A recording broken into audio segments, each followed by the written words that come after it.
And you're wearing a shirt here that says Ben Gurion University. Where did you get the shirt? In Israel. I went down there because I was interested in seeing the work they were doing on solar energy. And so I went to Israel with my wife and we visited there. It was a very impressive, Israel has the technology that Africa needs because of the geography. There's a lot that Israel has that the West doesn't have to offer Africa.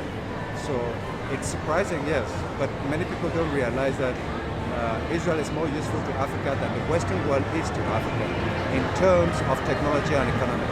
What sort of things does Israel have?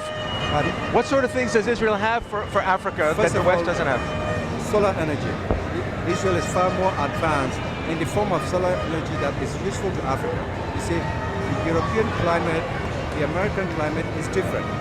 Israel has a climate that is similar to the climate in Africa. Secondly, in agriculture, Israel is the primary developer of irrigation, modern irrigation. The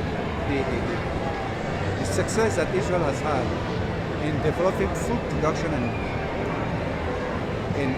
Israel is a technology that will be useful in avoiding famine in Africa because of the difficulty of the Sahel. The climatic conditions in the Sahel are just the same climatic conditions that Israel has conquered in Israel. And so the West doesn't have the experience to give Africa that Israel has. And if you go to Africa, you notice that the countries in Africa that are self-sufficient in food production are those countries that received early on from Israel at independence in the 60s. My country, for example, is Cameroon is one of the very few African countries that are self-sufficient in food production.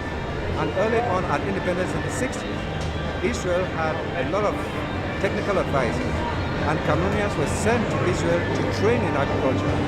And so you find Cameroon being, in fact, is a food producer for almost all of Central Africa. How about Egypt? What's going to happen with Egypt? Do they have drought problems? Yeah, well, Egypt will have problems and they will have to rely on Israeli technology because they will need desalination.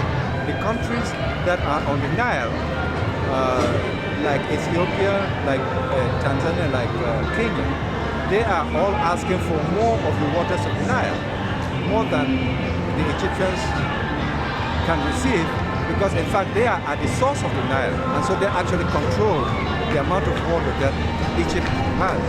So Egypt will have to depend more and more on Israeli technology for desalination to be able to have enough water for its agriculture. Would Egypt go to war, do you think, to obtain a better deal on water? They wouldn't, because it wouldn't solve anything, because there are so many countries involved. Ethiopia is involved, Kenya is involved, Uganda is involved. Egypt cannot conquer 5 or 6 of those countries, because in fact those countries are at the source. So even if it went to war, it would be a useless war, because it will need to occupy 6 or 7 African countries to be able to control the Nile, which it cannot do. In the end, it will still have to take Israel.